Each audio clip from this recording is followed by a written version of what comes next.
guys, it's Gretchen and welcome back to my channel. It is time for the next installment in my comprehensive piercing guide series. As always, my patrons voted on what this month's comprehensive guide is going to focus on, and they voted on the philtrum, also known as the Medusa piercing. So if you haven't seen my other comprehensive piercing guides, I highly recommend you check those out. There is a playlist of all of the ones I've done so far. Basically, what this guide is to serve as an overall understanding of a specific piercing. So I do have like 5 sections that I discuss. Basically, what is the piercing, the procedure and pain that you may experience from that specific piercing, the healing and aftercare for that specific piercing, the typical jewelry sizing for that specific piercing, and the kind of jewelry options that you have. So let's go ahead and get started with what is the philtrum piercing. So this piercing is found just below the septum part of your nose, so right here in the center, and it's directly above the upper lip. So as you can tell, I have mine. It sits right above the Cupid's bow, which is this little curvature right there in your upper lip. And the philtrum actually refers to this groove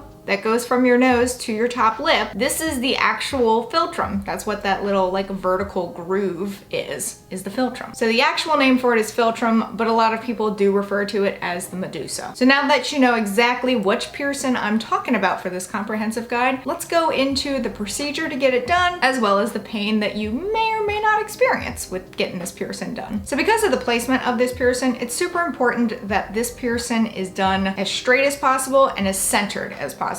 You don't want this piercing to be off center at any point. If the placement is off, it could potentially lead to gum recession, or it could rub up against your teeth, and no one wants that. That's also just a risk that you encounter when you have any kind of oral piercing. For this piercing, like I've said with any other piercing, your piercer may or may not use a clamp. Clamps are used at the personal preference of the piercer. They're not something that do or do not need to be used. It is all a personal preference. For example, when I had mine done, my piercer felt more comfortable not using it because she felt that it ended up being a hindrance more than a help. This is me saying don't panic if your piercer does use a clamp, and don't panic if your piercer does use a clamp. It is always personal preference to them. So much like with any other piercing, it begins with the piercer cleaning the outside area of where the piercing will go. What's different is that your piercer will then have you rinse your mouth out to get any bacteria or particles or anything else that may be in your mouth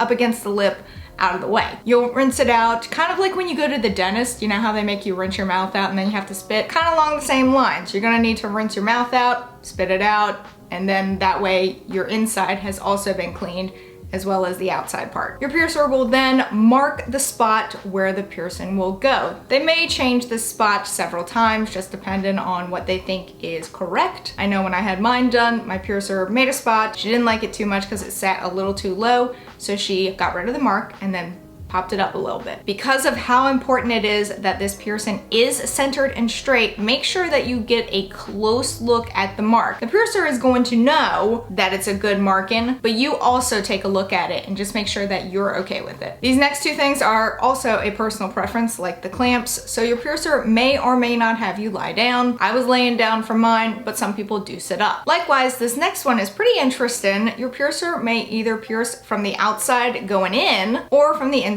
going out. Again, for example, when I had mine done, my piercer went from the inside going up. And like I've mentioned, that is a personal preference. Pain-wise, so keep in mind that there are a lot of nerves in your lip. It's a little sensitive there. You may experience a little bit more pain in this area than you would in other areas. But as always, piercing pain is very short-lived. It doesn't linger. What's painful for you may not be painful for someone else, and what's painful for someone else may not be painful for you. So take all of this, just understanding that there are more nerves there and you may feel a little bit more pain. Just take that with a grain of salt, because you may end up not feeling any pain, or you may be feeling a lot of pain. Everyone's body's different. So now that you know what to expect from the actual process of getting this piercing done, let's move on to healing and aftercare. Because this piercing isn't cartilage, it doesn't take nearly as long as a cartilage piercing can take to heal. Roughly, this piercing takes about 2 to 3 months, which in the grand scheme of cartilage piercings is nothing. 3 months is like the minimum for cartilage piercings. That being said, Just because the standard is 2 to 3 months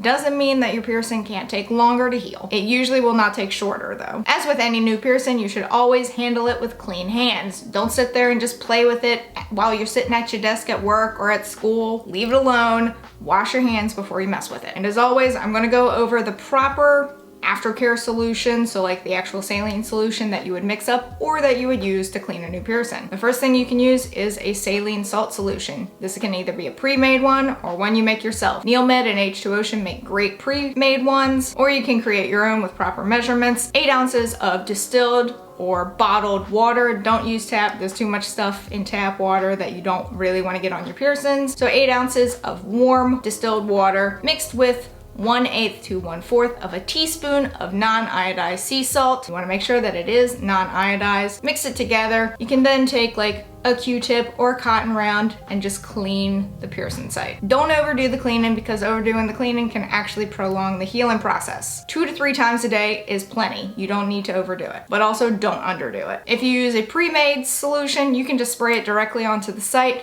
Do make sure that after it's had a moment to kind of sit and get into the piercing that you wash it away, because you don't want that salt to kind of sit around. And if you're making your own, don't use too much salt. Using more salt is not going to heal it any faster. In fact, it can prolong it. Something to keep in mind about the Filtrum piercing though is that it is an oral piercing. So you kind of got to do an extra step to care for it. So everything that I've said so far is for the outside. Don't forget, you got to do the inside too. Something you'll need to do frequently is rinse the inside of your mouth out, especially after you've eaten something or if you just drank something, you will need to rinse your mouth out. You can do this with just water. You don't need to always have a saline salt solution on hand, but you will still want to have a saline salt solution rinse in your mouth twice a day. But if you're out and about getting food somewhere, just taking a swish of water, you know, gurgling it, that whole thing, and then spitting it out, that's enough to at least get the particles away from your piercing. But water should not be the only thing you rinse your mouth out with a new piercing. You can also use one of the pre-made salt solutions like NeilMeds, because NeilMeds is a really great one because it's got a nozzle where you can directly spray it at the site. That's what I did with mine. You just kind of put it into your mouth, spray, and it gets right on the piercing site, and then also just drains out of your mouth. Again, this is to make sure that there are no food particles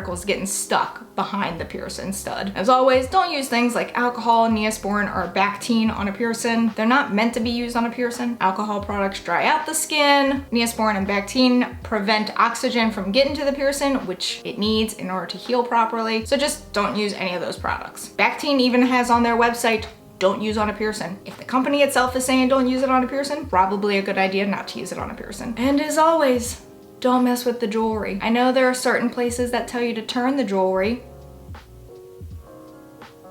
We all know which one I'm talking about. Don't twist the jewelry. Don't mess with the jewelry. If you need to clean it and you need to move it a little bit, that's fine, just don't mess with it too much. You can change the initial jewelry after about 6 weeks. That's enough time for the body to get used to the piercing and for the swelling to go down, so about that 6-week mark. If you notice a great deal of swelling, one thing you can do is take like an ice pack or a cold compress or whatever and hold it on the site. Obviously wrap it up with like a paper towel or just a regular towel or something and just kind of hold it there. That can also help you with swelling. And since it is an oral piercing, make sure you're practicing good oral hygiene. Now everyone's favorite part, jewelry. We're gonna start with sizing first. Typically, this piercing is pierced at a 16 gauge with 3/8 inch of a bar. It's a really long bar. Anyone who's ever gotten a lip piercing knows the struggle of trying to eat with that bar. It's a lot. I didn't have nearly as much trouble with my Filtrum as I did with my Libre, but you still may notice that the bar catches on your tooth while you're eating. It's a struggle. It's a lot. You just kind of deal with it because of the swelling. And let me tell you one thing, your lip will swell. But that's the initial jewelry. As I mentioned, after about 6 weeks, you can downsize the jewelry. So you could do 16 gauge and then 5/16 7-inch of a bar. That's what mine currently is. It's a perfect size. It doesn't come anywhere near my teeth, doesn't come anywhere near my gums. It is perfect for me. You may find that you need to go to 1/4 of an inch or that 5/16 is good for you. I will say 3/8 is probably too long for everyone, but if you're comfortable with it, you can stay there as well. And the last section of my comprehensive guides, jewelry options. Now, unlike other piercings, you don't have many options for the Filtrum. You basically have 2 main ones. One, Libre flatback studs and retainers.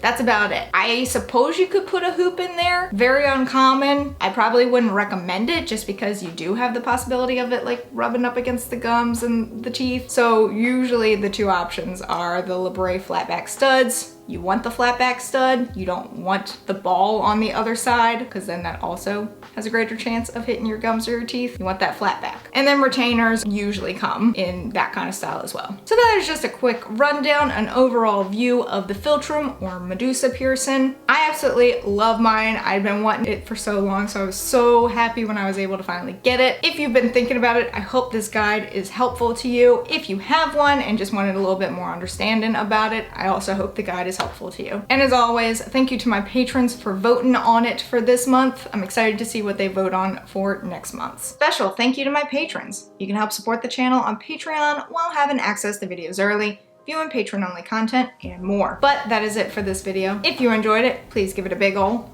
thumbs up. Go on down there and hit that subscribe button wherever it may be, because I don't know, even though I do. This is just my shtick now. Also hit that notification bell in case you want to know when I upload, and in case YouTube wants to let you know when I upload, because I would really appreciate it. And until next time, bye guys!